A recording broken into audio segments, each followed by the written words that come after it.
अखण्डमण्डलाकारं व्याप्य चराचरं तत्पदं दर्शितं देवं तानमामि गुरुदेव। बोले गुरु भगवान की जय। ओम गजाननं भूतगणादिसेवितं कपित्तजम्बूफलचारुभक्षणम् उमासुतं शोकविनाशकारितं नमामि विघ्नेश्वरपादपङ्कजं। बोले गणपति गजानन भगवान की जय। सर्वमंगल मंगले शिवे सर्वार्थ साधिके शरण्ये त्र्यंबके गौरी नारायणी नमस्तुते। शरणागत दीनाथ परित्राण परायणे सर्वशास्त्र हरे देवी नारायणी नमस्तुते। बोले जगदम्बा मैया की जय, अम्बा मैया की जय। बोलो सच्चे दरबार की जय। ओम कर्पूर गौरम करुणावतारम संसारसारं भुजगेन्द्रं सदा वसन्तं हृदयारविन्दे भवं भवानी सहितं नमामि। ओम नमः शिवाय। ओम नमः शिवाय।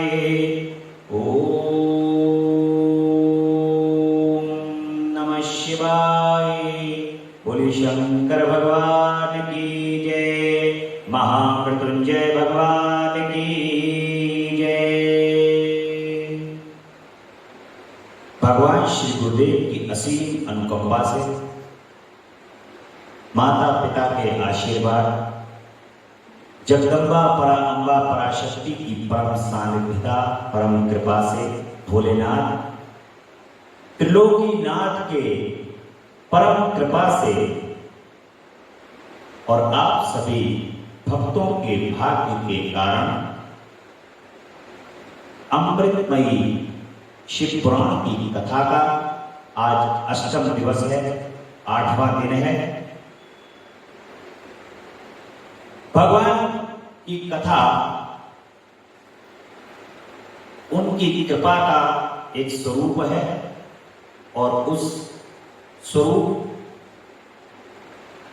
का आनंद लेने के लिए हम सभी भगवान की कथा को सुनने के लिए एकत्रित होते हैं। इस श्रावण मास में, ये चौथा श्रावण मास है, बड़े आनंद के साथ, बड़ी रुचि से आप सभी लोग इस कथा को सुनते हैं, आनंद लेते हैं। और ये कथा YouTube के माध्यम से शिवम मिश्रा एस भक्ति रस पर आप तक लगातार पहुंच रही है। और जो लोग जिनके फोन आते हैं, फोन के माध्यम से, मैसेज के माध्यम से कथा में आनंद ले रहे हैं, कथा को सुनते हैं और आनंद लेते हैं। और रोज शाम को 8 बजे ये कथा पंडित राधे रमन शर्मा वेलफेयर ट्रस्ट की ओर से सेंट्रल स्टेट कॉलोनी में आप साक्षात आकर के सुन सकते हैं। वैसे ये YouTube के माध्यम से आप तक पहुंचती है प्रत्येक दिन। और भगवान की ये अमृतमयी कथा हम सभी भक्तों के लिए बस केवल आनंद लेने कि कैसे भी उनके नाम का स्मरण हो, उनके नाम का आनंद आए। बस जैसे घूमने वालों को घूमने का बहाना चाहिए होता है, खाने पीने वालों को खाने पीने का बहाना चाहिए होता है, और जो भगवान के भक्त होते हैं उनको उनके नाम का लेने का बस बहाना चाहिए। उनके नाम का रस लेने के लिए एक बहाना है कि हे प्रभु, किस प्रकार से आपके नाम का रस हमें मिल जाए, कौन सा ऐसे ही आप हमसे कार्य कराओ जिससे उन कार्यों को करने से आपके नाम का स्मरण होगा। ये कथा भी भगवान के नाम का स्मरण करने के लिए उन भक्तों के लिए है जो भक्त बड़े रस के द्वारा भगवान के नाम का स्मरण करते। कल की कथा में हम सुन रहे थे कि भगवान के पार्थिव शिवलिंग का पूजन किस प्रकार से किया जाता है। ऋषियों ने, मुनियों ने किस प्रकार से तपस्या करके ये जाना कि भगवान साकार और निराकार दोनों रूपों में रहते हैं, परंतु जो साकार स्वरूप भगवान का शिवलिंग का जो हम बना करके तैयार करते हैं, उसके अंदर यदि हम भगवान का पूजन करें तो भगवान कैसे प्रसन्न होंगे। तो भगवान के पार्थिव शिवलिंग का जो पूजन है वो सब हम सभी मिलकर के आनंद पूर्वक और भक्ति भाव से षोडशोपचार से जब भगवान का पूजन करते हैं तो भगवान शिव अपने पूजन को पाकर के परम प्रसन्न हो। आज के प्रसंग में भगवान के पार्थिव पूजन की कैसी महिमा है और शिव नैवेद्य भक्षण के विषय में बताया है कि भगवान शिव के नैवेद्य का भक्षण कैसे करना है और बेलपत्री का महत्व, कि बेलपत्री का क्या महत्व है, ये हम आज की कथा में।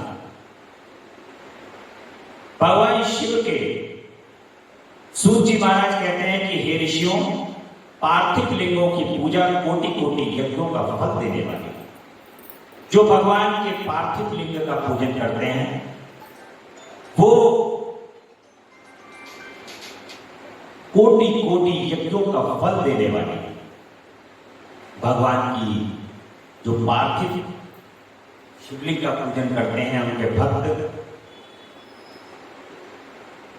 कलयुग में लोगों के लिए शिवलिंग पूजन जैसा श्रेष्ठ दिखाई देता है, वैसा दूसरा कोई और साधन नहीं। इस कलिकाल में भगवान के शिवलिंग का जो पूजन है उसका महत्व सर्वाधिक है। इसलिए ऐसा कहा गया है, समस्त शास्त्रों का ये निश्चित सिद्धांत है कि शिवलिंग भोग और मोक्ष को देने वाले।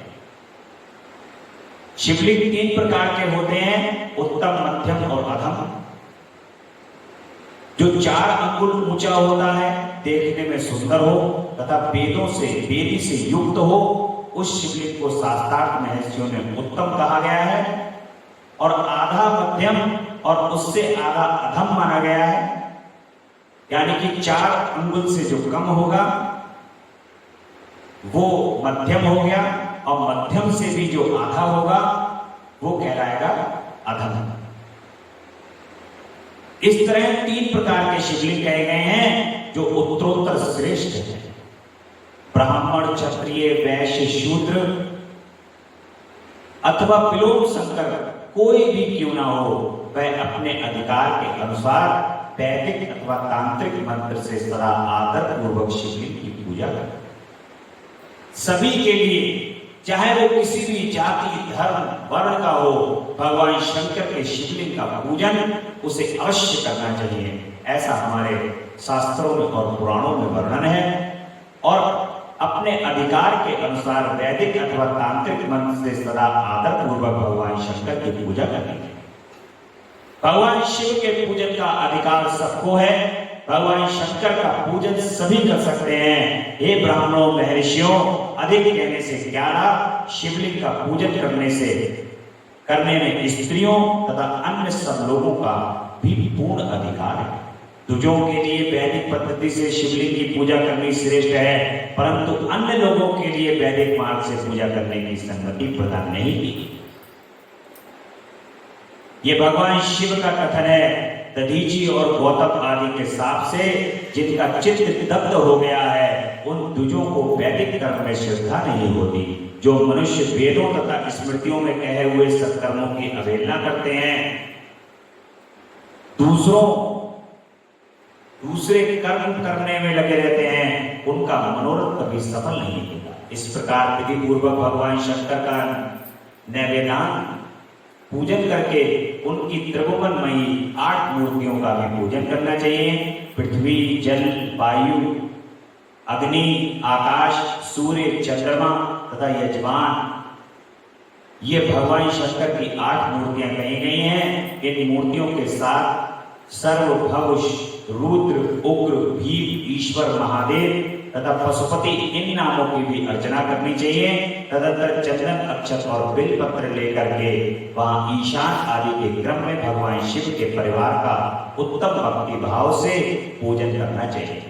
ईशान, नंदी, चंड, महाकाल, भृंगी, वृष, स्कंद, कपतीश्वर, सोम तथा शुक्र, ये 10 शिव के परिवार हैं जो क्रमशः ईशान आदि 10 दिशाओं में पूजती हैं।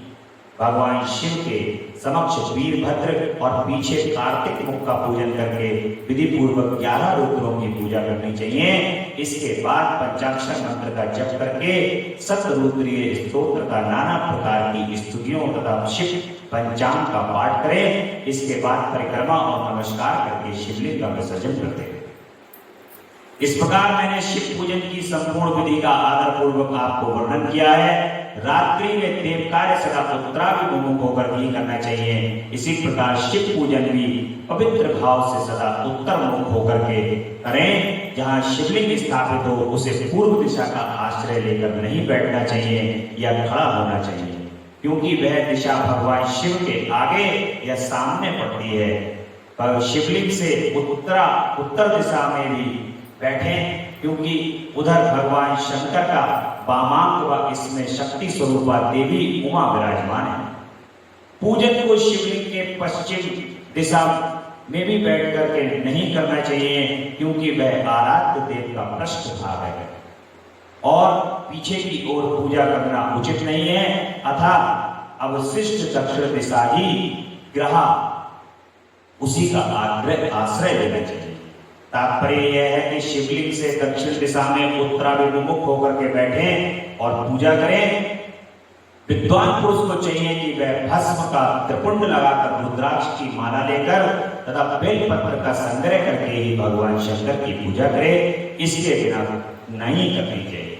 मुनीश्वरों, शिव पूजन आरंभ करते समय यदि भस्म ना मिले तो मिट्टी से ललाट में त्रिपुंड बना करके अवश्य कर लेना चाहिए। ऋषि कहते हैं कि हमसे पहले से ये बात सुन रखी है कि भगवान शंकर का नैवेद्य नहीं ग्रहण करना चाहिए।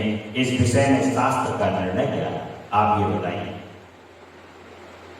और बेलपत्री का क्या महत्व है, आप प्रभु ये बताइए। सूत जी कहते हैं कि मुनियों, आप शिव संबंधी व्रत का पालन करने वाले हैं, अतः आप सबको सतशाह धन्यवाद है। मैं प्रसन्नता पूर्वक सब कुछ बताता हूं, आप सावधान होकर के सुनिए। जो भगवान शिव का भक्त है वह बाहर भीतर से पवित्र और शुद्ध है। शिव सत्य है और सत्य क्या है, कहते हैं शिव ही सत्य है और सत्य ही शिव है। सत्यम शिवम सुंदरम, सत्यम शिवम सुंदरम। इसका मतलब यह है कि भगवान शिव परम सत्य है और जो सत्य का पूजन करता है वह बाहर और भीतर दोनों से शुद्ध और पवित्र हो, क्योंकि सत्य तो सत्य है। देखिए, एक बात आप अपने जीवन के अंदर हमेशा याद रखिए कि जैसे आप कहीं किसी भी स्थान के ऊपर गए या किसी व्यक्ति से, सामने वाले व्यक्ति से आपने कोई बात झूठ बोली, असत्य बोला, तो उस असत्य को छुपाने के लिए आपको 10 असत्य और बोलने पड़ेंगे और तब भी वो उछल उछल के बाहर आएगा। असत्य एक ऐसी चीज है कि वो फिर भी उछल के बाहर आता है, परंतु सत्य में इतना शक्ति है, इतना सामर्थ्य है कि आप उसको कहीं भी किसी के बीच में भी बैठ करके बोल देंगे तो आपको असत्य बोलने की आवश्यकता नहीं पड़ेगी। ये सत्य का गुण, ये सत्य का गुण है। ये आप जो है वो इतना पवित्र है और इतना निर्मल है सत्य, इसीलिए सत्य को कहते हैं कि सत्यम शिवम सुंदर। और जो सत्य का पालन करने वाला है वो बाहर से और भीतर से शुद्ध होता है। उत्तम व्रत का पालन करने वाला तथा दृढ़ निश्चय से युक्त है, वह शिव नैवेद्य का अवश्य भक्षण करे। भगवान शिव के नैवेद्य का भक्षण करने के लिए भगवान शिव भक्तों को बताया कि वे भगवान शिव के नैवेद्य का अवश्य भक्षण करें। और भगवान शिव का नैवेद्य आग्रह है। इस भावना को मन से निकालने की शिव के नैवेद्य को देख लेने मात्र से भी सारे पाप दूर भाग जाते हैं। भगवान शिव का सबको भक्षण करना चाहिए, लेना चाहिए। और ये बात बिल्कुल मन से निकालने की उनका नैवेद्य नहीं लेना चाहिए, ये बिल्कुल अपने हृदय से बात को निकाला, क्योंकि उनके प्रसाद के दर्शन कर लेने से ही सारे पाप खत्म हो जाते हैं। तो जब उसका आप सेवन कर लेंगे तो फिर तो सब कुछ हो ही जाएगा, यानी कि आत्मा तक तृप्त हो जाएगी। यदि आप भगवान शिव के नैवेद्य का पान कर लेते हैं, उसको खा लेने पर तो करोड़ों पुण्य अपने भीतर आ जाते हैं। भगवान शिव का जो नैवेद्य है उसको खाने से हजारों पुण्य जो है वो आपके अंदर आ जाएंगे। आए हुए शिव नैवेद्य को सिर झुका करके प्रसन्नता के साथ ग्रहण करें और प्रयत्न करके सिर्फ स्मरण पूर्वक उसका भक्षण करें। लंबी लाइन में लगना पड़ जाए भगवान शिव के नैवेद्य को लेने के लिए, उनके प्रसाद को लेने के लिए, तो लंबी लाइन में भी लग जाए और भगवान शिव का नैवेद्य अवश्य ग्रहण करें। आए हुए शिव नैवेद्य को यह कहकर कि मैं इसे दूसरे समय में ग्रहण करूंगा, लेने में विलंब कर दिया जाता है। वह मनुष्य निश्चय ही पाप में बन जाता है। जैसे ही भगवान का प्रसाद मिले उसे ग्रहण कर लो। कहीं लोगों की एक आदत होती है कि प्रसाद कहीं रख दिया, कहीं रख दिया, फिर भूल गए। ये प्रसाद का अनादर है। जैसे ही आपको प्रसाद मिले आप तुरंत प्रसाद को ग्रहण कर लें और आपके साथ में जो लोग हों अपना प्रसाद आप उनको बांट दें और बांट करके शीघ्रता से शीघ्रता अपना प्रसाद जो है वो ग्रहण करें, उसका अपमान न करें। इसलिए जिनने शिव को भगवान शिव की दीक्षा ली हो उन शिव भक्त के लिए यह शिव नैवेद्य अवश्य भक्षणीय है। ऐसा कहा जाता है कि शिव की दीक्षा से युक्त शिव भक्त पुरुष के लिए सभी शिवलिंगों का नैवेद्य शुभ एवं महाप्रसाद, अतः वह उसका अवश्य भक्षण करें। परंतु जो अन्य देवताओं की दीक्षा से युक्त और शिव भक्ति में भी मन लगाए हुए हैं उनके लिए शिव नैवेद्य भक्षण के विषय में एक निर्णय है। इसे आप लोग प्रेम पूर्वक सुने। ब्राह्मणों, जहां से शालिग्राम शिला की उत्पत्ति होती है वहां के उत्पन्न लिंग में रस लिंग, पारद लिंग में पाषाण, रजत तथा सुवर्ण से निर्मित लिंग में देवताओं तथा सिद्धों द्वारा प्रतिष्ठित लिंग में केसर लिंग में और स्फटिक लिंग में रत्न निर्मित लिंग में तथा समस्त ज्योतिर्लिंगों में विराजमान भगवान शिव के नैवेद्य का भक्षण चंद्रायण व्रत के समान पुण्यजनक है। जैसे चंद्रायण यज्ञ होते हैं उस तरीके से उनके नैवेद्य का भक्षण पुण्यदायक है। सभी ज्योतिर्लिंगों का नैवेद्य अवश्य ग्रहण करें। ब्रह्म हत्या करने वाला पुरुष भी यदि पवित्र होकर शिव निर्माल्य का भक्षण करके उसे सिर पर धारण करे तो उसका सारा पाप शीघ्र ही नष्ट हो जाता है। पर जहां चंड का अधिकार है वहां जो शिव निर्माल्य हो उसे साधारण मनुष्य को नहीं खाना चाहिए। जो भगवान के गण हैं, जो एक भाग सारे प्रसाद भगवान के दरबार में निकाले जाते हैं, एक प्रसाद भगवान के गणों का और भगवान के गणों का जो प्रसाद होता है वो शिवलिंग के सदैव नीचे रखा जाता है। वो प्रसाद उनके गणों का कहकर अलग निकाल देना चाहिए। उसको जो है वो साधारण मनुष्यों को ग्रहण नहीं करना चाहिए, वरना उसको ग्रहण करने का पाप जो भगवान के गण हैं वो बड़े विचित्र हैं। 1 मिनट में भगवान के गण जो हैं वो नाराज हो जाएंगे और उसका जो फल है, नकारात्मक फल है, वो मनुष्य को भोगना पड़ता है। इसलिए साधारण मनुष्य उसको ग्रहण ना करे। जहां चंड का अधिकार होगा निर्माल्य, नहीं लेना चाहिए। या शिव निर्माल्य सभी को भक्ति पूर्वक भोजन करना चाहिए। पाण लिंग यानी कि नर्मदेश्वर, लोह निर्मित स्वर्ण आदि लिंग, सिद्ध लिंग, जिन लिंगों की उपासना में किसी ने सिद्धि प्राप्त की हो अथवा जो सिद्धों द्वारा स्थापित हो, वे लिंग, स्वयंभू लिंग, इन सब लिंगों तथा शिव की प्रतिमाओं में चंड का अधिकार नहीं है। जो मनुष्य शिवलिंग को विधि पूर्वक स्नान कराकर उस स्नान के जल का 3 बार आचमन करता है, उसके कायिक, वाचिक और मानसिक तीनों प्रकार के पाप यहाँ शीघ्र नष्ट हो जाते। जो भगवान शिव को स्नान कराते हो और उस स्नान को कराने से जो नीचे जल एकत्रित होता है उसका 3 बार आचमन किया करो। उन 3 बार आचमन करने से भगवान शिव की कृपा से कायिक, वाचिक और मानसिक पापों का नाश होता है। और जो शिव नैवेद्य पत्र, पुष्प, फल और जल आग्रह है, वह सभी शालिग्राम शिला के स्पर्श से पवित्र ग्रहण के योग्य हो जाते हैं।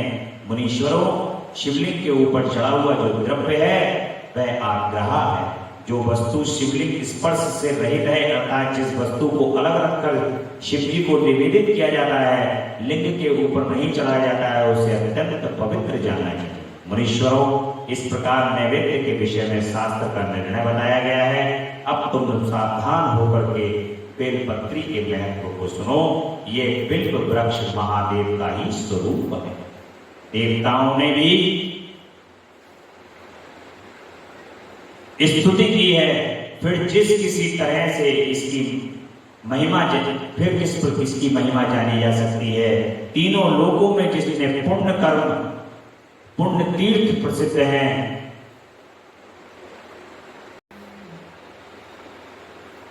संपूर्ण तीर्थ बिल्व के मूल भाग में निवास करता है। बेलपत्री का बड़ा महत्व है हमारे जीवन में। और त्रिदलम त्रिगुणाकार, जो बेलपत्री के 3 दल होते हैं, त्रिगुणकार भी होती है वो। और फिर जो पुण्यात्मा मनुष्य बेलपत्र के मूल रूप में लिंग स्वरूप अविनाशी महादेव का पूजन करते हैं, वह निश्चय ही शिव पद को प्राप्त होते हैं। जो बेलपत्री की जड़ के पास जल से अपने मस्तक को सींचता है, वह संपूर्ण तीर्थों में स्नान का फल पालेगा। और वही इस भूतल पर पावन माना जाता है। इस बेल की जड़ पर परम उत्तम थाले को जल से भरा हुआ देखकर महादेव पूर्णतः संतुष्ट होते। अपने जीवन में बेलपत्री के पेड़ को अवश्य लगाना चाहिए। जो बेलपत्री के पेड़ को लगाते हैं, भगवान शिव उन पर अति प्रसन्न होते हैं, क्योंकि बेलपत्री की जो जड़ है, उनका मूल है, उसमें सभी तीर्थों का निवास है।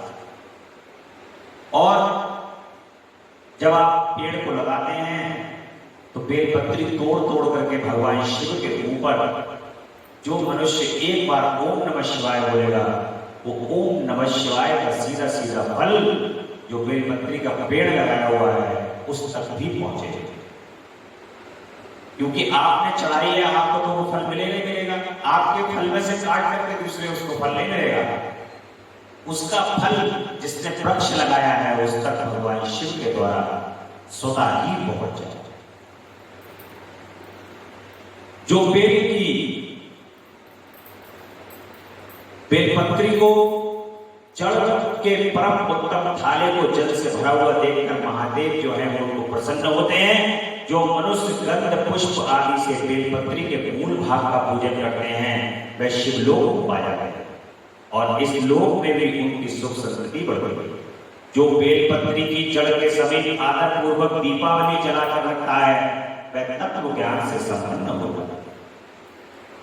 भगवान के जो बेलपत्री का पेड़ है, सायंकाल को जो वहां पर दीपक जलाता है भगवान के बेलपत्री के वृक्ष के पास, वो भी सभी पापों से नष्ट हो जाए, मुक्त हो जाए।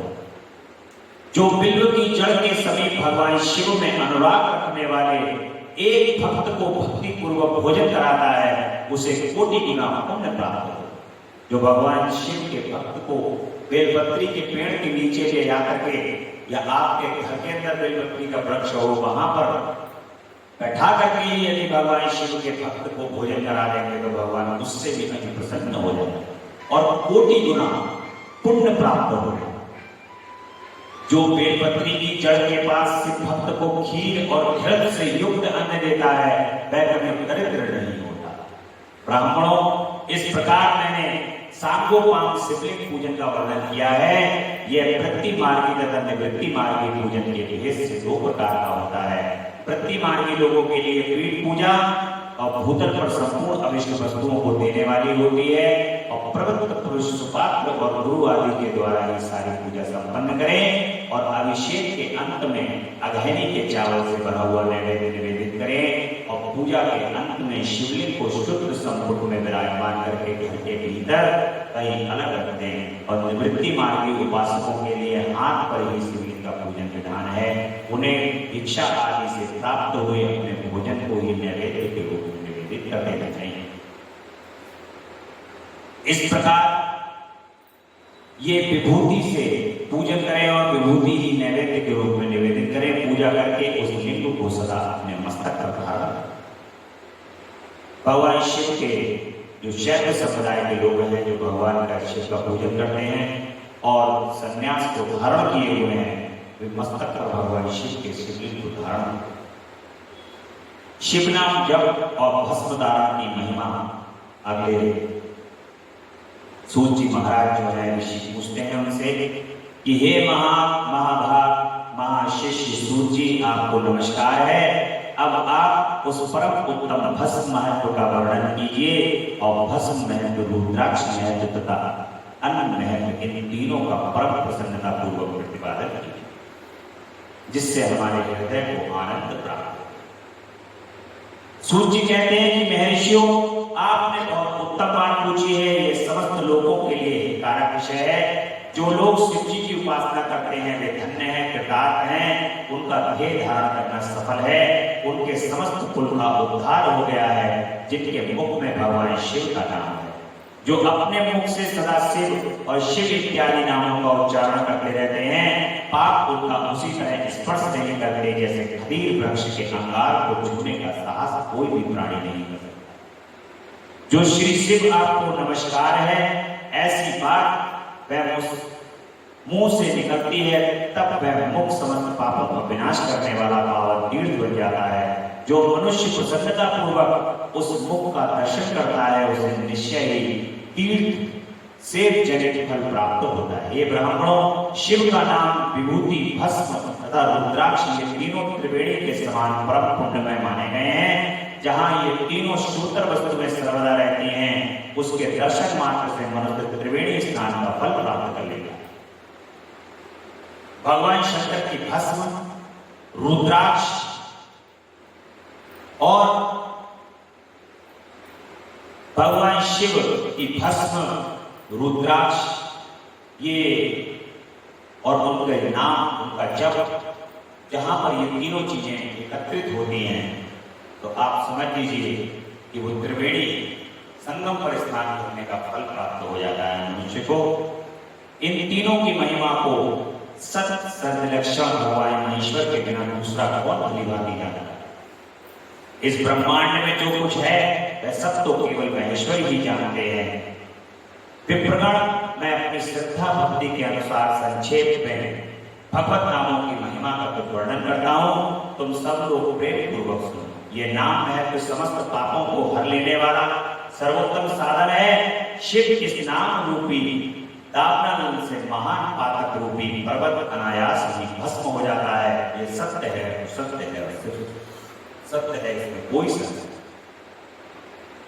ये सोना ऋषियों, पाप मूलक जो नाना प्रकार के दुख हैं, वे एकमात्र शिव नाम से ही नष्ट हो जाते हैं। दूसरे साधनों से संपूर्ण यत्न करने पर ही पूर्णता नष्ट नहीं होती। जो मनुष्य इस भूतल पर सदा भगवान शिव के नामों के जप में लगा हुआ है, वह वेदों का ज्ञाता है, वह पुण्य आत्मा है, वह धन्यवाद का पात्र है तथा वह विद्वान माना गया है। हे मुनि, जिनका शिव नाम जप में विश्वास है, उनके द्वारा आचरित नाना प्रकार के धर्म तत्काल फल देने के लिए उत्सुक हो जाता है। हे महर्षि, भगवान शिव के नाम से जितने पाप नष्ट होते हैं, उतने पाप मनुष्य के भूतल पर कर नहीं सकता। यानी कि करोड़ों करोड़ों पाप यदि मनुष्य ने कर दिए हैं, भगवान शिव का नाम लेने से वो पाप नष्ट हो जाते हैं। इसलिए बड़े प्रेम पूर्वक, आनंद पूर्वक भगवान शिव का नाम लेते रहे। ओम नमः शिवाय, ओम नमः शिवाय, ओम नमः शिवाय। सुभा सुभा लो शिव का नाम, शिव आएंगे तुम्हारे काम। ओम नमः शिवाय, ओम नमः शिवाय। सुभा सुभा लो शिव का नाम, शिव आएंगे तुम्हारे काम। ओम नमः शिवाय, ओम नमः शिवाय। सुबह सुबह भगवान शिव का जैसे ही उठे, वैसे ही भगवान के नाम का स्मरण करते हुए उठे। आपको बिस्तर से उठ करके ऐसा लगना चाहिए कि जैसे ना जानो कि आज मुझे बड़ा ही कोई इंपॉर्टेंट काम है जो आज मुझे करना ही करना है और दिन भर करना है। ये प्रत्येक दिन ऐसी अभिलाषा मन के अंदर होनी चाहिए कि आज मुझे भगवान का दिन भर नाम लेना है, आज मुझे मेरे प्रभु का दिन भर नाम जपना है। तब आप ऐसा अपने व्यवहार में ला सकते हैं और उनका नाम लेने से ही समस्त पाप नष्ट हो जाते हैं। और भगवान शिव का जो नाम लेता है, ऐसा कहा गया है शिव पुराण के माध्यम से कि उतने पाप तो आप धरती पर कर ही नहीं सकते जितने भगवान शंकर का एक बार नाम लेने से सारे पाप नष्ट हो जाते। ऐसी महिमा उनके नाम की है। और कंजूसी क्या है? नाम लेने नहीं। अन्य इस समय के आधुनिक युग में व्यक्ति 10 से 15 घंटे संसार में बड़े आराम से बर्बाद करता है अपने बड़े, क्योंकि देखिए एक सीधा सीधा जीवन को जीने का, उसको फंडा कहते हैं, फंडा सीधा सीधा जीवन में जीने का एक फंडा है। वो फंडा है मनुष्य तैयार होकर के नहा धो के भगवान को प्रणाम करके अपने घर से निकला और अपने व्यापार पे, अपने काम पर, अपनी सर्विस पर पहुंच गया, रोजगार पर पहुंच गया। और वहां पहुंच करके पूरे दिन में कितना भी भीषण बिजी रहने वाला व्यक्ति हो, सब कुछ उसका अगर पूरा एवरेज निकाल लोगे तब भी वो केवल 4 या 4.5 घंटे काम करता होगा। अगर वो 10 घंटे रुकता होगा अपने संस्थान को, केवल 4.5 या 5 घंटे काम करता होगा। और क्योंकि हर समय तो कोई व्यक्ति एकदम मशीन बना हुआ काम कर नहीं सकता, 10 घंटे का यदि उसे समय दिया है तो 5.5 या 5 घंटे वो काम करेगा। परंतु जो उसका बचा हुआ समय है वो और दूसरे कार्यों में लगाएगा। और घर पर जब व्यक्ति आएगा तब उसके पास है 14 घंटे या 12 घंटे। तो 12 घंटे में से 1 घंटा भगवान को देने में उसकी हालत ऐसी खराब होगी कि जैसे 1 घंटा अगर मैंने भगवान को निकाल दिया तो पता नहीं अपने पास से कैसा खर्च कर दिया। और उसमें भी लगातार ये होगा कि भैया अभी आ रहे हैं थोड़ी देर में, जब पूजा का कोई समय निकालने बनना है तो पूजा चलो कल कर लेते हैं। सबसे पहले व्यक्ति एक चीज में कटौती करता है, वो है पूजा। उनने कहा भाई भगवान का नाम चलो कल डबल लेंगे। आज हमने भगवान का जो है 108वां नाम लिया, नहीं ले पाए तो कल लेंगे 216 बार, कल 2 माला करेंगे। आज ये करिए तो छोड़ दिए तो कल 2 करेंगे। अब कल फिर वही पोजीशन, तो वो 216 का भी तुम्हारे ऊपर भार चढ़ गया कि तुम 216 करने वाले थे। इस तरीके से जो गलती है, व्यक्ति धीरे धीरे धीरे धीरे व्यक्ति गलती करते करते करते करते एक एक दिन करके एक एक दिन करके अपना पूरा जीवन व्यतीत कर देता है। और भगवत नाम के स्मरण का समय उसको नहीं आता। और तेरा पल पल बीता जाए मुझसे जप ले नमः शिवाय, तेरा पल पल बीता जाए मुझसे जप ले नमः शिवाय। हम तो यही कहेंगे कि तेरा पल पल बीता जाए मुझसे जप ले नमः शिवाय। ओम नमः शिवाय, ओम नमः शिवाय, ओम नमः शिवाय, ओम नमः शिवाय।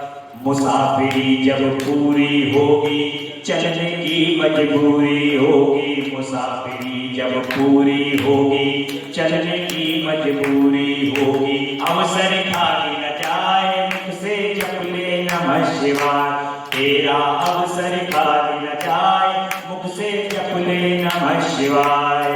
हे मनुष्य, तू अपना अवसर खाली मत जाने दे।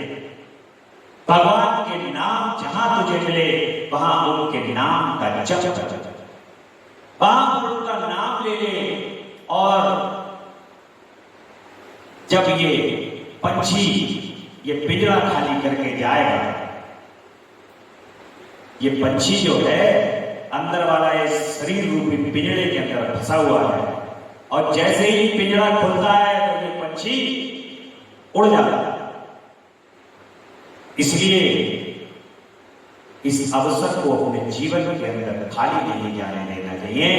भगवान के नाम का स्मरण करने के लिए कभी ये नहीं सोचना चाहिए कि अभी नहीं तो कल, कल नहीं तो परसों। इस तरीके से अपने समय को व्यर्थ करिएगा। सब पर समय है, क्योंकि समय जो है वो भगवान का ही दिया हुआ है।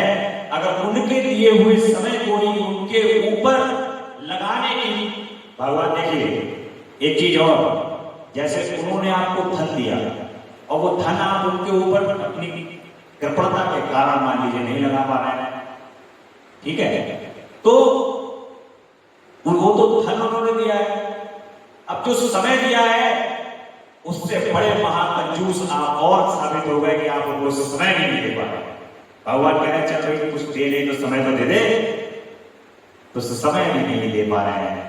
इसलिए भगवान के नाम के स्मरण के लिए समय का उनको समर्पण कर दो, और समय का समर्पण करके उनके नाम का स्मरण, भले चाहे 15 मिनट का समय निकालो या आधे घंटे का समय निकालो, चुपचाप अपने भगवान के नाम का स्मरण कर लो, अपने भगवान के नाम को याद करो। और इस नाम को याद करने का जो फल है वो आपको, जब आप जीवन पूर्ण करेंगे और जीवन पूर्ण करके जब इस धरा से भगवान के लोक में जाने का जब समय आएगा, उस समय पर जो ये घेरी लगी हुई होगी नाम की, वो ऐसे इतनी परम प्रिय परम आनंदमय ढेरी होगी। इस आनंदमय ढेरी के अंदर परम आनंद के साथ ये आत्मा भगवान शिव के, साक्षात शिव के दर्शन करते हुए उन्हीं के सन्मुख जाकर के उनमें मिले। और इस संसार का भी सब रस का स्वागत भगवान का नाम करा देता है। भगवान यहाँ भी किसी को परेशान नहीं रहने देते हैं। जो उनके नाम को लेता है प्रसन्नता पूर्वक, आनंद पूर्वक, वो इस लोक में भी नहीं परेशान रहता है और उस लोक में भी परेशान नहीं रहता। इसलिए उनका नाम इतना गुणकारी है, इसको लेते रहे। जो विनाश रूपी नौका पर आरूढ़ हो संसार रूपी समुद्र को पार करते हैं, उनके जन्म मरण रूपी संसार के मूलभूत के सारे पाप निश्चय ही नष्ट हो जाते हैं। भगवान का नाम हे महामुनि, संसार के मूलभूत पातक रूपी पादपों का शिव नाम रूपी कुठार से निश्चय ही नाश हो जाता है। जो पाप रूपी दानव नर से पीड़ित हो, उन्हें शिव नाम रूपी अमृत का पान करना है। जो घोर से घोर पापी है, यदि वे भगवान शिव के नाम का उच्चारण करते हैं तो उनके सभी पाप स्वतः ही नष्ट हो जाते हैं। भगवान शिव नामामृत के बिना शांति नहीं मिल सकती। जो शिव नाम रूपी सुधा को वृष्टि जनित धारा में गोते लगा रहे हैं, वे संसार रूपी दावानल के बीच में खड़े होने पर भी कदापि शोक के भागी नहीं होते। जो भगवान के नाम का स्मरण करते हैं, वो उनको शोक व्याप्तता नहीं है, शोक के भागी नहीं होते, क्योंकि भगवान के नाम के स्मरण में परम आनंद है। और आनंद में मैंने आपको बताया था, ना तो उसको दुख है ना सुख है। आनंद तो एक अलग अनुभूति है। जैसे आप भगवान का जब रुद्राभिषेक करते हो तो आपको आनंद की प्राप्ति होती है। वो आनंद आपको न सुख में है न दुख में है, वो उसकी अनुभूति अलग है। उनके नाम उनके काम करने की एक अनुभूति ही अलग है, इसलिए वो आनंद है। और वो आनंद को आप हमेशा लेते रहें।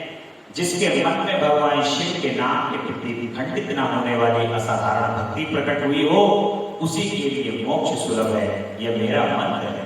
जो अनेक पाप करके भी भगवान शिव के नाम जप में आदर पूर्वक लग गया है, वह समस्त पापों से मुक्त हो ही जाता है, इसमें कोई संशय नहीं है। जैसे वन में दावानल में दग्ध हुए वृक्ष भस्म हो जाते हैं, उसी प्रकार शिव नाम रूपी दावानल में दग्ध होकर उस समय तक के सारे पाप भस्म हो जाते हैं। जो भगवान शिव का नाम लेता है, जैसे जंगल में आग लग जाती है तो वहां जितने वृक्ष होते हैं वो जलकर भस्म हो जाते हैं, उसी प्रकार ये पाप भी घेरे में आ जाता है जब भगवान शिव का नाम लिया जाता है, और पाप जल करके भस्म हो जाता है। संपूर्ण वेदों का अवलोकन करके पूर्ववर्ती महर्षियों ने यही निश्चय किया है कि भगवान शिव के नाम का जप संसार सागर को पार करने के लिए सर्वोत्तम उपाय है। हे मुनीश्वरों, अधिक कहने से क्या लाभ है। मैं शिव नाम के सर्व पापहारी महत्व को एक ही श्लोक में वर्णन करता हूं। भगवान शंकर के एक नाम में भी पाप हरण की जितनी शक्ति है, उतना पातक मनुष्य कभी कर ही नहीं सकता। हे मुनि, पूर्व काल में महापापी राजा इंद्रधुम्न ने शिव नाम के प्रभाव से ही उत्तम सद्गति प्राप्त की थी। इसी तरह कोई ब्राह्मणी युवती भी बहुत पाप कर चुकी थी, शिव नाम के प्रभाव से ही उत्तम गति को प्राप्त हुई। ये द्विजवरों, इस प्रकार मैंने तुमसे भगवान के उत्तम नाम का वर्णन किया है। अब तुम भस्म का महत्व सुनो, जो समस्त पावन वस्तुओं को भी पावन करने वाली है। हे महर्षियों, भस्म संपूर्ण मंगल को देने वाली तथा उत्तम है। उनके दो भेद बताए गए हैं, उन भेदों का वर्णन मैं करता हूँ, सावधान होकर सुनो। एक को महाभस्म जानना चाहिए, दूसरे को स्वल्प भस्म। महाभस्म के भी अनेक भेद हैं, वह 3 प्रकार की होती है। ऐसे ही भगवान के जो भस्म का है वो महत्व है। भस्म से त्रिपुंड लगाने की आवश्यकता बताई गई है, क्योंकि अंगों में सजल भस्म को मलना अथवा विभिन्न अंगों में तिरछा त्रिपुंड लगाना कार्यों को मोक्षदायी, पुरुष प्रमाद से भी ना छोड़े, ऐसा स्तुति का आदेश है। भगवान शिव और विष्णु ने भी त्रियक त्रिपुंड धारण किया है।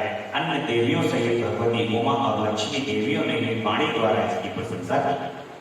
इसलिए त्रिपुंड को लगा करके भगवान की भस्म को धारण करें, और परम मंगलकारी, परम आनंदकारी है ये भगवान की भस्म। इसको धारण करने से भी परम मोक्ष की प्राप्ति होती है। इस प्रकार से त्रिपुंड का महत्व बताया गया है। यह समस्त प्राणियों के लिए गोपनीय रहस्य है, अतः ये इसको गुप्त रखा गया है। ये मुनीश्वरों, ललाट आदि सभी निर्दिष्ट स्थानों में भस्मों में 3 तिरछी रेखाएं बनाई गई हैं। इन्हीं को विद्वानों ने त्रिपुंड कहा है। और त्रिपुंड अत्यंत उत्तम और भोग और मोक्ष को देने वाला होता है। त्रिपुंड की तीनों रेखाओं में प्रत्येक के 9 देवता हैं जो सभी अंगों में स्थित है। भगवान शिव का त्रिपुंड जब पूजन करें तो लगाएं और त्रिपुंड लगा करके उनके पूजन को करें। एकाग्र चित्र होकर के 16 स्थान में त्रिपुंड को धारण करें। मस्तक, ललाट, कंठ, दोनों कंधों, दोनों भुजाओं, दोनों कोहनियों तथा दोनों कलाइयों में, हृदय में, नाभि में, दोनों पसलियों में, पृष्ठ भाग में त्रिपुंड लगाकर वहां दोनों अश्विनी कुमारों का शिव, शक्ति, इंद्र, रुद्र, ईश, नारद का और बामा आदि 9 शक्तियों का पूजन करें। ये सब मिलकर 16 देवता हैं। अश्विनी कुमार 2 कहे गए हैं, नासक, तत्र अथवा मस्तक, केश, दोनों कान, मुख, दोनों भुजा, हृदय, नाभि, दोनों उरु, दोनों जांघ, दोनों पैर और पृष्ठ भाग के 16 स्थानों में 16 त्रिपुंड का न्यास करें। मस्तक में शिव, केश में चंद्रमा, दोनों कानों में रुद्र और ब्रह्मा, मुख में विघ्नराज गणेश, दोनों भुजाओं में विष्णु भगवान और लक्ष्मी, हृदय में शंभु, नाभियों में प्रजापति, दोनों उरुओं में नाग और नाग कन्याएं, दोनों घुटनों में ऋषि कन्याएं और दोनों पैरों में समुद्र तथा विशाल पृष्ठभाग में समुद्रीष्ट देवता रूप में विराजमान है। इस प्रकार 16 स्थानों का परिचय दिया गया है।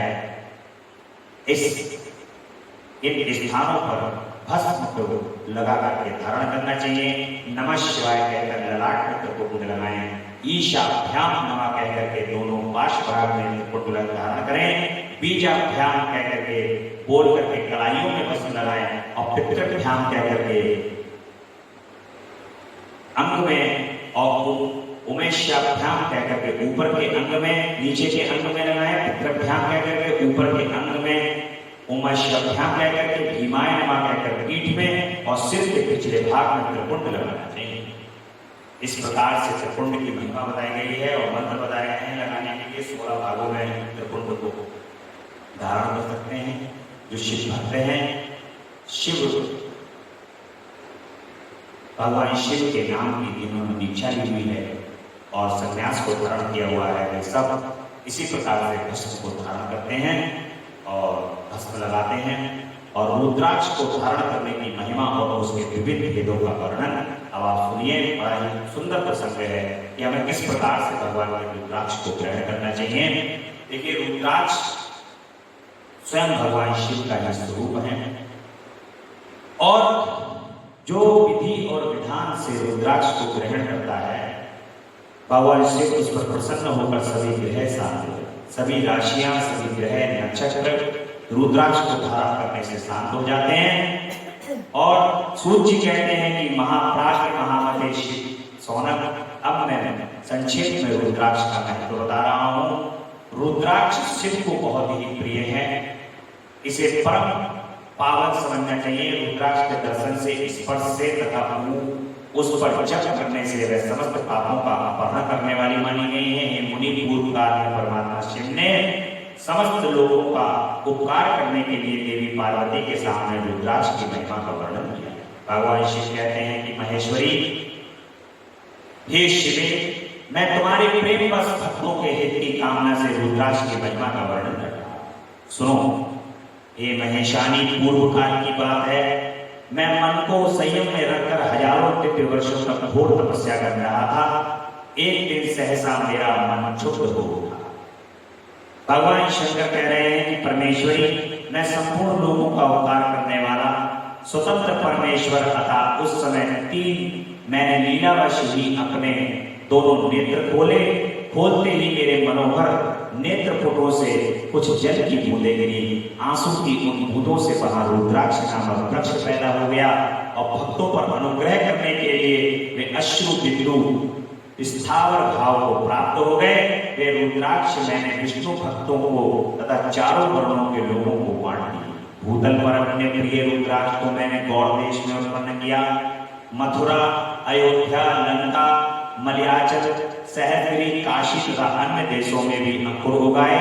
वे उत्तम रुद्राक्ष सहस्त्र पाप समूहों का भेदन करने वाले तथा श्रुतियों के भी प्रेरक हैं। मेरी आज्ञा से मैं ब्राह्मण, क्षत्रिय, वैश्य और शूद्र जाति के भेद से इस भूतल पर प्रकट हुए। रुद्राक्षों की ही जाति के स्वभाव भी हैं। उन ब्राह्मण आदि जाति वाले रुद्राक्षों के वर्ण श्वेत, रक्त, पीत तथा कृष्ण जानने चाहिए।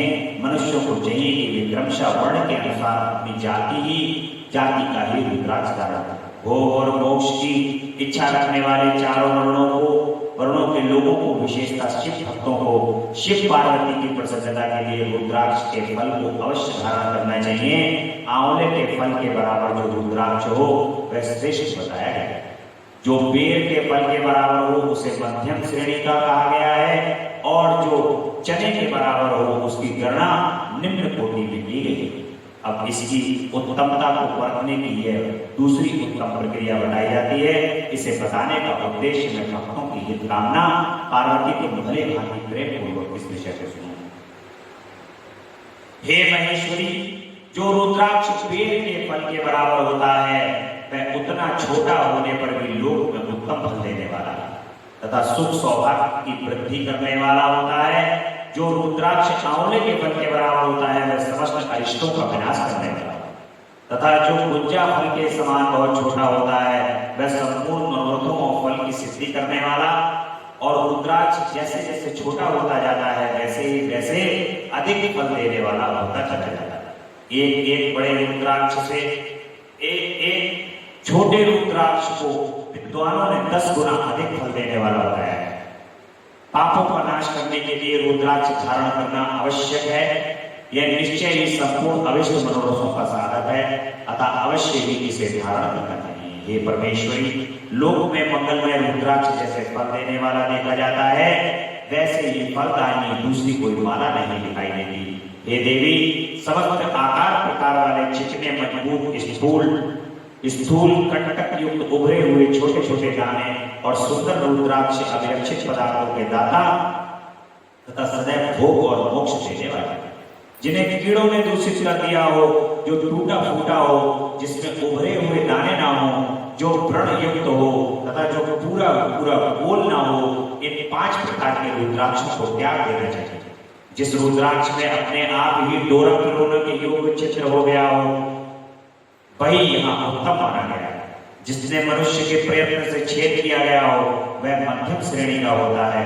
रुद्राक्ष धारण बड़े बड़े पापों का नाश करने वाला है। इस जगत में 1100 रुद्राक्ष धारण करके मनुष्य जिन फल को प्राप्त पाता है उसका वर्णन सैकड़ों वर्षों में भी नहीं किया जाता। भक्तिमान पुरुष 550 रुद्राक्ष के दानों का सुंदर मुकुट बना ले और उसे सिर पर धारण करे। 360 दानों को लंबे सूत्र में परोकर एक हार बनाने जैसे वैसे 3000 बनाकर भक्ति परायण पुरुष उनका यज्ञोपवीत तैयार करें और उन्हें यथास्थान धारण करें। यानी कि रुद्राक्ष के जो धारण करना है वो यज्ञोपवीत के अंदर भी। और इसके बाद किस अंग में कितने रुद्राक्ष को धारण करने चाहिए ये बताकर सूर्य जी कहते हैं कि महर्षियों, सिर पर ईशान मंत्र से, कान में तत्पुरुष मंत्र से तथा गले और हृदय में अघोर मंत्र से रुद्राक्ष धारण करना चाहिए। विद्वान पुरुष दोनों हाथों में अघोर बीज मंत्र से रुद्राक्ष धारण करें। उधर पर वामदेव मंत्र से 15 रुद्राक्ष द्वारा उठी हुई माला को धारण करें अथवा अंगों सहित प्रणव का 5 बार जप करें। रुद्राक्ष की 3, 5 और 7 मालाएं धारण करें अथवा मूल मंत्र नमः शिवाय से ही समस्त रुद्राक्षों को धारण करना चाहिए। रुद्राक्षधारी पुरुष अपने खान पान में मदिरा, मांस, लहसुन, प्याज, सहीजन, लिसोड़ा आदि को त्याग दें। गिरिजानंदिनी उमे श्वेत रुद्राक्ष केवल ब्राह्मणों को ही धारण करना चाहिए। गहरे लाल रंग का रुद्राक्ष क्षत्रियों के लिए हितकर बताया गया है। वैश्यों के लिए प्रतिदिन 12 बार पीले रंग का रुद्राक्ष धारण करना चाहिए और शूद्रों को काले रंग का रुद्राक्ष धारण करना चाहिए। यह वेदांत मार्ग है। ब्रह्मचारी, वानप्रस्थ, गृहस्थ और सन्यासी सबको नियम पूर्वक रुद्राक्ष धारण करना चाहिए। इसे धारण करने का सौभाग्य बड़े पुण्य से प्राप्त होता है। एवं पहले आंवले के बराबर और फिर उसमें भी छोटे रुद्राक्ष धारण करें। जो रोगी हो, जिनमें दाने ना हो, जिन्हें कीड़ों ने खा लिया हो, जिनमें प्रोण योग छेद ना हो, ऐसे रुद्राक्ष मंगलाकांक्षी पुरुष को धारण नहीं। रुद्राक्ष मेरा मंगलमय लिंग विग्रह है। ये अंततो गत्वा चने के बराबर लघुतर होता है, सूक्ष्म रुद्राक्ष को ही सदा प्रशस्त माना गया है। सभी आश्रमों, समस्त वर्णों, स्त्रियों और शूद्रों को भी भगवान शिव की आज्ञा के अनुसार सदैव रुद्राक्ष धारण करना चाहिए। यतियों के लिए प्रणव के उच्चारण पूर्वक रुद्राक्ष धारण करने का विधान है। जिसके ललाट में त्रिपुंड लगा हो और सभी अंग रुद्राक्ष से विभूषित हो तथा जो मृत्युंजय मंत्र का जप कर रहा हो, उसका दर्शन करने से साक्षात रुद्र के दर्शन का फल प्राप्त हो जाता है। हे पार्वती, रुद्राक्ष अनेक प्रकार के बताए गए हैं, मैं उनके वेदों का वर्णन करता हूँ। वे वेद बोध और मोक्ष फल को देने वाले हैं, तो उत्तम भक्ति भाव से उनको परिचय को सुनो। एक मुख वाला जो रुद्राक्ष है वो साक्षात भगवान शिव का स्वरूप है। देखिए, एक मुख वाला रुद्राक्ष मिलता है। ऐसा कहा जाता है कि एक मुख वाला एक मुखी रुद्राक्ष जो है वो नेपाल में उसका पेड़ है। वहां पर वर्ष में 4 रुद्राक्ष लगते हैं उस पेड़ पर, एक मुख के, और एक मुखी रुद्राक्ष, पहला रुद्राक्ष वहां के राजा के खजाने में चला जाता है। दूसरा रुद्राक्ष भगवान शंकर पर पशुपतिनाथ जी पर चढ़ जाता है। तीसरा रुद्राक्ष प्रसाद के स्वरूप में वहां पर पाठ किया जाता है, और जो चौथा रुद्राक्ष होता है वो सन्यासियों में से किसी सन्यासी को दे दिया जाता है। इस प्रकार से जहाँ वहाँ प्रसाद बनता है, उस प्रसाद के अंदर रुद्राक्ष होता है, भक्तों को मिल जाता है। किसी की प्रसाद खाया जाता है तो उसको मिल जाता है, तो वो रुद्राक्ष इस प्रकार से पढ़ते हैं। ऐसे ये 4 रुद्राक्ष निकलते हैं एक मुखी वाले। एक मुखी रुद्राक्ष को कहा जाता है साक्षात भगवान शिव का ही स्वरूप है। और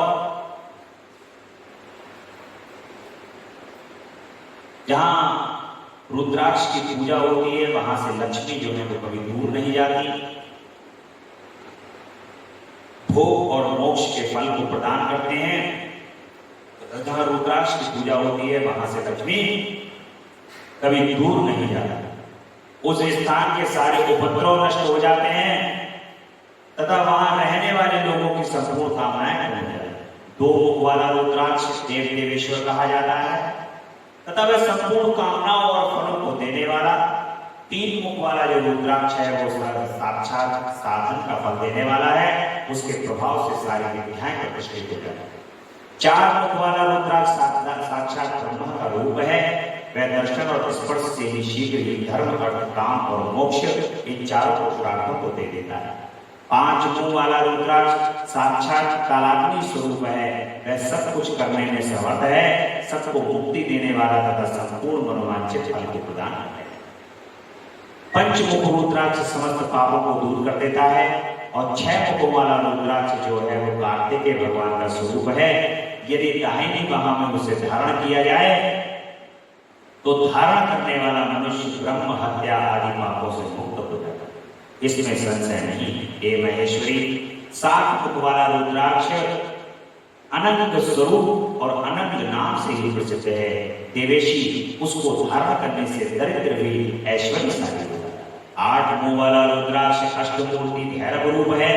उसको धारण करने से मनुष्य पूर्णायु होता है और मृत्यु के पश्चात शूलधारी शंकर को प्राप्त होता है। 9 मुख वाले रुद्राक्ष को भैरव तथा कपिल मुनि का प्रतीक माना जाता है, अथवा 9 रूप धारण करने वाली महेश्वरी दुर्गा उसकी अधिष्ठात्री देवी मानी गई। जो मनुष्य भक्ति परायण हो अपने बाएं हाथ में 9 मुख वाले रुद्राक्ष को धारण करता है, वह निश्चय ही मेरे समान सर्वेश्वर हो जाता है। इसमें संशय नहीं। हे महेश्वरी, 10 मुख वाला रुद्राक्ष साक्षात भगवान विष्णु का रूप है। देवेशी उसको धारण करने से मनुष्य की संपूर्ण कामनाएं पूर्ण हो जाती हैं। हे परमेश्वरी, 11 मुख वाला रुद्राक्ष वह रुद्र रूप है। उसको धारण करने से मनुष्य सर्वत्र विजयी होता है। 12 मुख वाले रुद्राक्ष को केश प्रदेश में धारण करें। उसके धारण करने से मानो मस्तक पर 12 आदित्य विराजमान हो जाते हों। और 13 मुख वाला रुद्राक्ष विश्व वेदों का स्वरूप है। उसको धारण करते समय मनुष्य संपूर्ण अभिष्टों को पाता है तथा सौभाग्य और मंगल को पा लेता है। और 14 मुंह वाले रुद्राक्ष को परम शिव रूप है उसे भक्ति पूर्वक मस्तक पर धारण करें, इसमें समस्त पापों का नाश हो जाए। हे गिरिजा कुमारी, इस प्रकार मुखों के भेद से रुद्राक्ष के 14 भेद बताए गए हैं। अब तुम क्रमशः रुद्राक्षों के धारण करने के मंत्रों को प्रसन्नता पूर्वक ओम ह्रीं नमः, ये एक मुखी रुद्राक्ष पहले, इसमें भगवान के जो रुद्राक्ष को धारण करने के मंत्र बताए गए हैं वो मंत्र क्रमशः जब जो भी रुद्राक्ष को धारण करें, भगवान के जो आप शिव पुराण पढ़ रहे हैं, इस शिव पुराण के माध्यम से उन मंत्रों को आप जाने और जानने के बाद ही जिस मुख का रुद्राक्ष पहने उस मुख का मंत्र पढ़ करके रुद्राक्ष को धारण करें। निश्चय ही आपको बड़ा फल प्राप्त होगा, भगवान शिव की सानिध्यता प्राप्त होगी। जिस मुख का रुद्राक्ष आप धारण, सब भगवान ने देखे कोई ऐसा इस संसार के अंदर विधान नहीं है जो भगवान ने बताया नहीं। सब बताया है कि बेटा एक मुंह वाला पहन लो, 2 मुंह वाला पहन लो, 3 मुंह वाला पहन लो, 4 मुंह वाला पहन लो, तो ये फल की प्राप्ति होगी। पता है एक चीज और भी, भगवान ने ये वस्तुएं क्यों बनाई? भगवान ने ये वस्तुएं त्रिपुट क्यों बनाया? भगवान ने रुद्राक्ष क्यों बनाया? भगवान ने ये सब चीजें भगवान ने क्यों बनाई? क्या भगवान ये संसार को जन्माना चाहते हैं कि ये मेरा भक्त है? क्या भगवान ये संसार को दिखवाना चाहते हैं उससे? ऐसा कुछ नहीं। वो जो वस्तुएं आप धारण करते हैं, आपने यदि हाथ में रुद्राक्ष धारण किए, गले में रुद्राक्ष धारण किया, तो रुद्राक्ष को धारण करने के बाद व्यक्ति कोई भी पाप कर्म यदि करेगा तो उससे पहले उसे ध्यान आ जाएगा एकदम कि अरे मैं तो अपने अंदर ये रुद्राक्ष की माला धारण किए हुए हूं, मैं असत्य नहीं बोल सकता, मैं ये फला कर्म नहीं कर सकता। एकदम उसको अपने कर्म, बुरे कर्म का याद आ जाएगा। और दूसरा उसका कारण है, जैसे ही वो रुद्राक्ष को देखेगा तो वो सोचेगा कि ये मेरे प्रभु, ये मेरे भोलेनाथ है, ये शिव है, और शिव को देख करके तुरंत उसके मन के अंदर स्मरण आ जाएगा और तुरंत भगवान के नाम पर लेना प्रारंभ कर। इसलिए ये जो है ये चिन्ह बनाए गए हैं, ये सांकेतिक चिन्ह जो है वो दिखाए गए हैं। आप इन त्रिपुट में कोई धारण किए हुए हैं तो आपको लगेगा कि ये भगवान शिव के भक्त हैं, इनको प्रणाम करें, ये भगवान के भक्त हैं, भगवान का नाम लेने वाले हैं, इनको प्रणाम कर लिया जाए। इसलिए उनको देख करके भी आपको भगवान की याद आ जाती है, भगवान शिव की याद आ जाती है। भगवान कहते हैं अब तो नाम ले लो, कम से कम अब तो याद करो। इसलिए ये सब चीजें बनाई गई हैं और इन सब चीजों की महिमा भगवान शिव ने स्वयं बताई है। और साधक को चाहिए कि वे निद्रा और आलस्य का त्याग करके श्रद्धा भक्ति से संपन्न और संपूर्ण मनोरथों की सिद्धि के लिए रुद्राक्ष को धारण करें। और रुद्राक्ष की माला धारण करने वाले पुरुष को देख करके भूत प्रेत पिशाच डाकिनी सांकिनी तथा जो अन्य द्रोहकारी राक्षस हैं वे सब के सब दूर भाग जाते हैं। जो कृत्रिम अभिचार आदि प्रयुक्त होते हैं वे सब रुद्राक्षों की धारी को देख करके संसक को दूर खिसक जाते हैं। हे पार्वती, रुद्राक्ष मालाधारी पुरुष को देखकर मैं शिव, विष्णु, देवी दुर्गा, गणेश, सूर्य तथा अन्य देवता भी प्रसन्न होते हैं। जो रुद्राक्ष की माला को धारण करता है, भगवान कह रहे हैं माता जी से कि मेरे ये जो रुद्राक्ष की माला को धारण करने से देवी तुम भी प्रसन्न हो जाती हो, गणेश भी प्रसन्न हो जाते हैं, सूर्य भी प्रसन्न हो जाते हैं, विष्णु जी भी प्रसन्न हो जाते हैं। और ये सभी पांचों देवता एक ही हैं इसलिए, और यही ब्रह्म है। इन्हीं से पूरे संसार में सभी प्रकट हुए हैं, सभी ग्रह नक्षत्र राशियां इन्हीं से प्रकट हुए हैं। और जब ये प्रसन्न हो जाते हैं तो सब प्रसन्न हो जाते हैं। इसलिए रुद्राक्ष को धारण करना सबसे उत्तम बताया। महेश्वरी इस प्रकार रुद्राक्ष की महिमा को जानकर धर्म की वृद्धि के लिए भक्ति पूर्वक मंत्रों द्वारा विधिवत उसे धारण करो। हे मुनीश्वर, भगवान शिव ने देवी पार्वती के सामने जो कुछ कहा वह सब तुम्हारे प्रश्न के अनुसार मैंने तुमसे कह सुनाया। मैं तुम्हारे समक्ष इस सिद्धेश्वर संहिता का वर्णन किया है। ये संहिता संपूर्ण सिद्धियों को देने वाली तथा भगवान शिव की आज्ञा से नित्य मोक्ष को प्रदान करने वाली। बोले शंकर भगवान की जय। भगवान की पहली संहिता विद्धेश्वर संहिता है, जो आज विश्राम लिया है जिन्होंने। अब कल से रुद्र संहिता के प्रथम खंड को हम पढ़ेंगे कल की कथा में।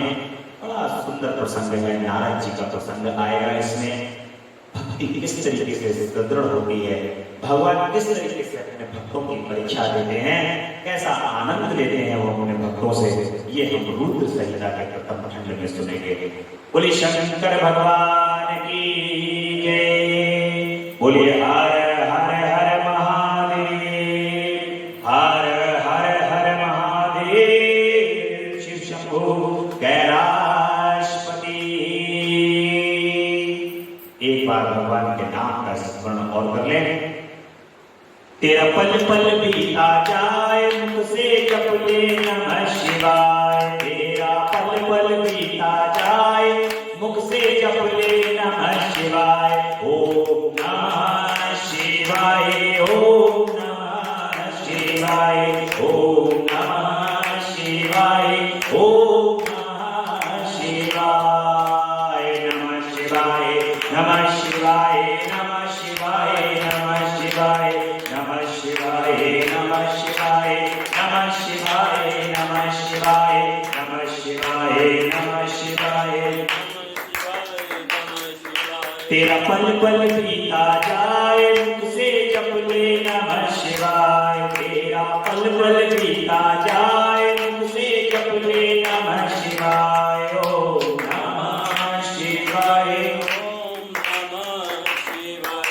अरे मुसाफिरी जब पूरी होगी, चलने की मजबूरी होगी। मुसाफिरी जब पूरी होगी, चलने की मजबूरी होगी। अवसर खाली न जाए, मुख से जप ले नमः शिवाय। तेरा अवसर खाली न जाए, मुख से जप ले नमः शिवाय। ओम नमः शिवाय, ओम नमः शिवाय, ओम नमः शिवाय, ओम नमः शिवाय, ओम नमः शिवाय, ओम नमः शिवाय। बोले शंकर भगवान की जय, महामृत्युंजय भगवान की जय। बोले हर